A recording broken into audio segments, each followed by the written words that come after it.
We've all seen videos with the top 10 must-have tools or top 10 tools I wish I found sooner. But what about those tools that are overlooked?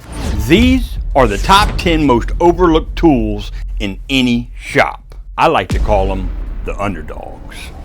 Let's go. Before we get started, I want to make a full disclaimer.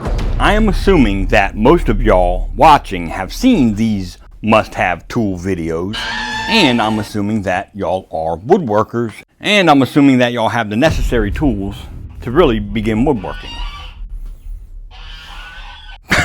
Damn geese, man. I've compiled together this list and put them into 3 different categories. Category 1, power tools.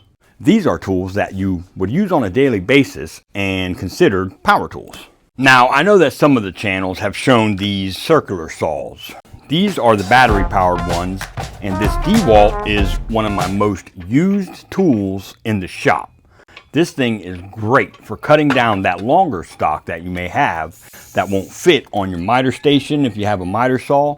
If you don't have a long enough area to cut an 8-foot piece, these are perfect for cutting longer stock. This saw I got for $100 on sale at Lowe's.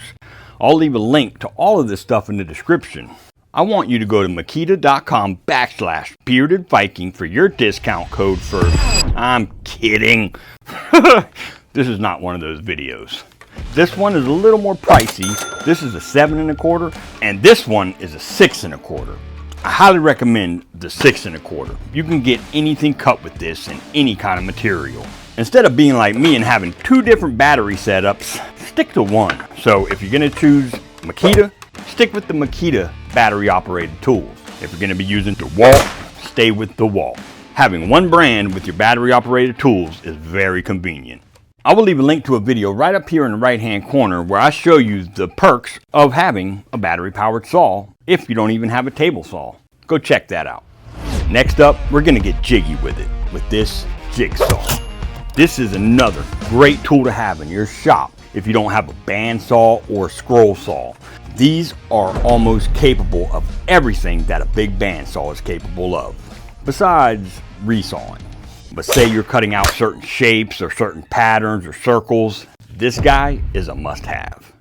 Now this next tool is a tool that I really haven't seen on the top 10 must-haves, and is definitely an underdog, and that is the oscillating tool, or what many call a multi-tool. These things are perfect for certain cuts that in any other circumstance you'd have to pre-drill to get your jigsaw into the hole. We're going to take some drill bits and drill a pilot hole to start our jigsaw. You can just plunge cut with these multi-tools. Super easy if you do the right steps and get a perfect cut.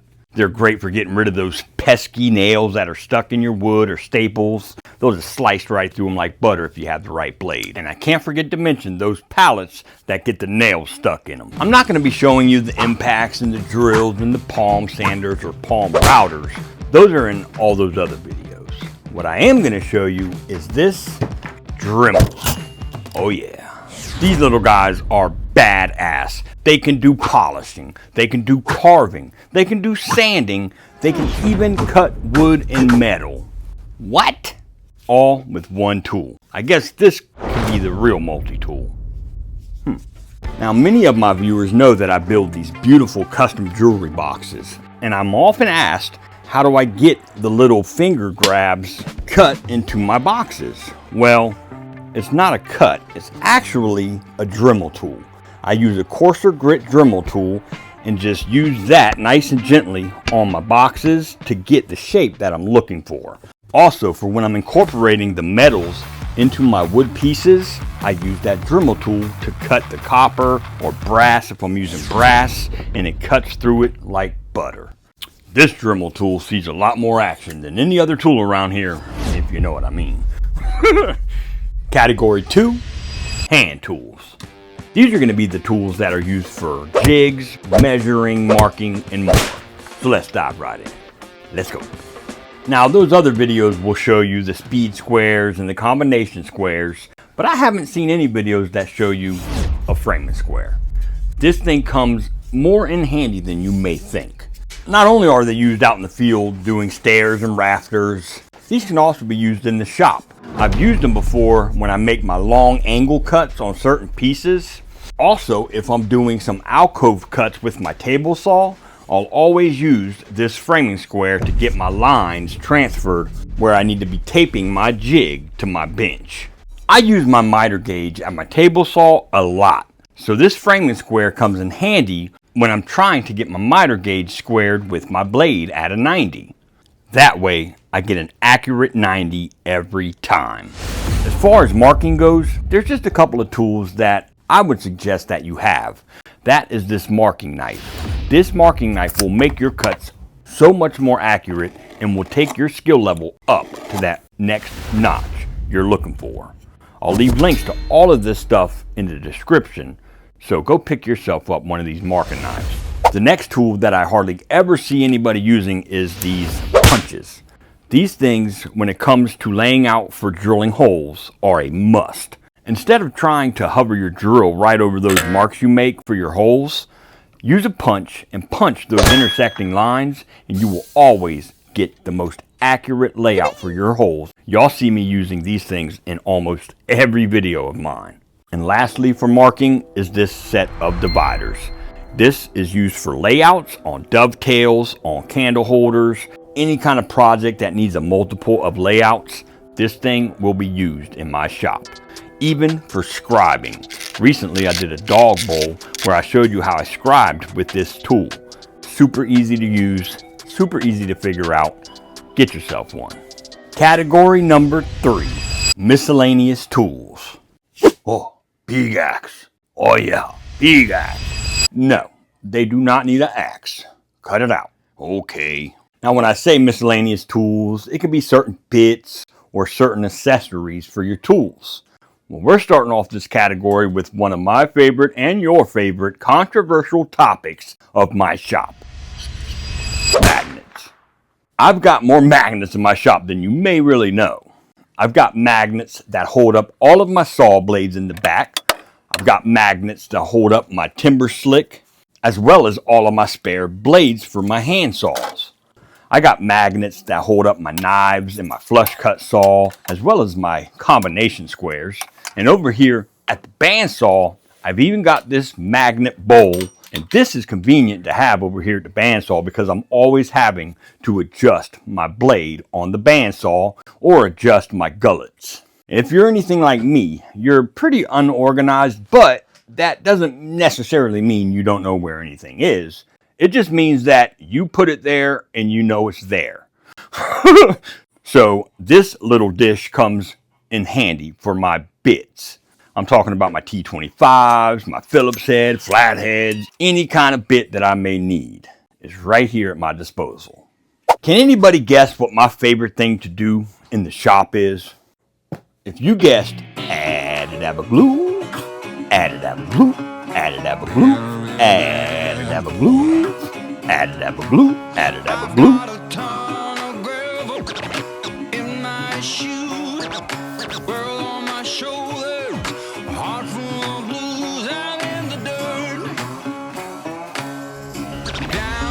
Anyways, yes, add-a-dab-a-glue. That has really been the staple of this channel. Add-a-dab-a-glue. Adding a dab of glue, sometimes you need to roll that glue and get it on your piece a little quicker and easier than usual.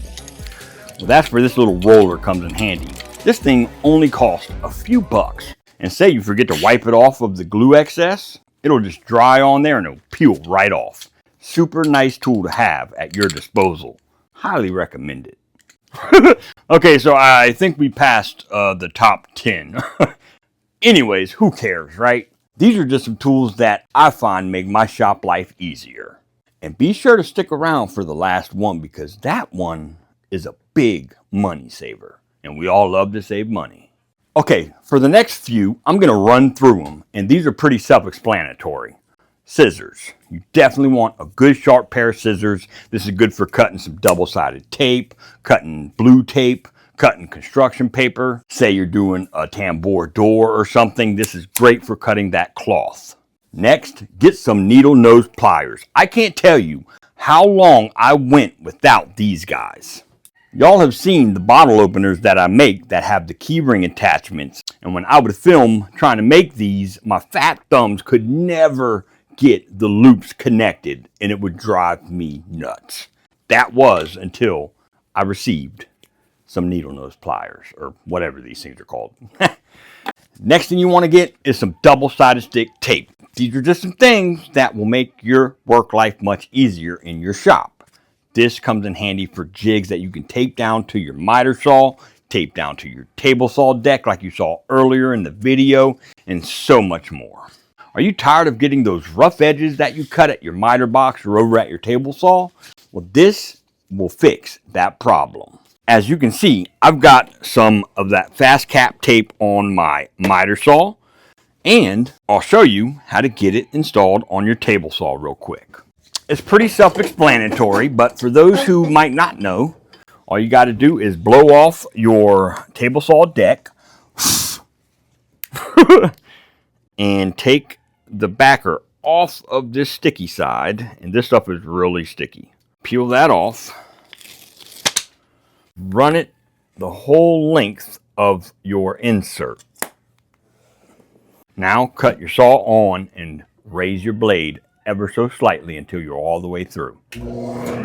Be sure to slap on your PPE, especially your safety glasses, because this stuff can kick back right at you.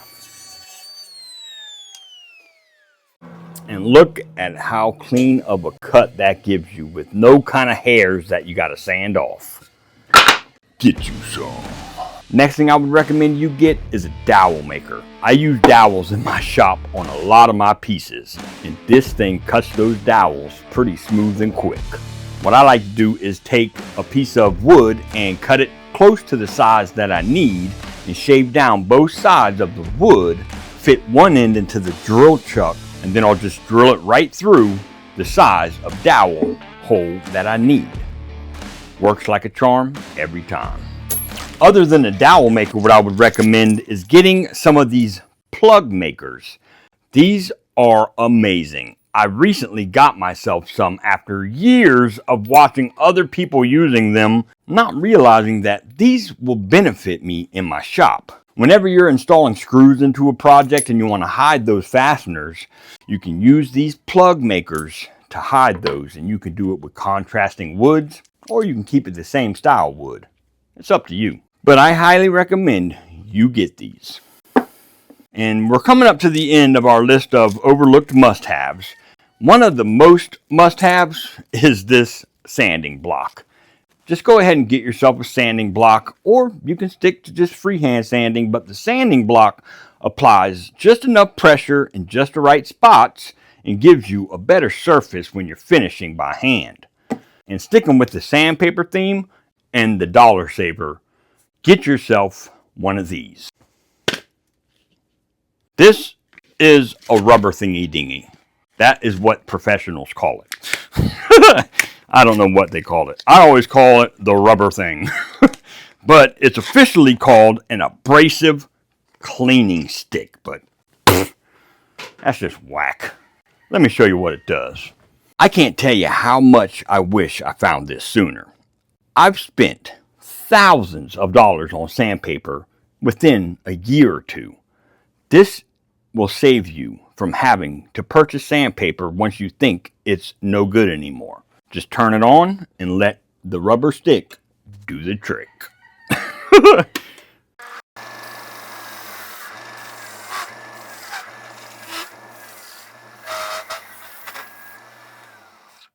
And you've got yourself right back to almost brand new. I know that this is a much different video than I typically will put out. However, I did this upon request, and I'm glad I did. I think it's important that people know what makes my shop life easier. You know, sharing is caring. So share this content. I'm going to be doing more of that, where I take your requests and make a video. So let me know in the comments what you want to see next. Scott.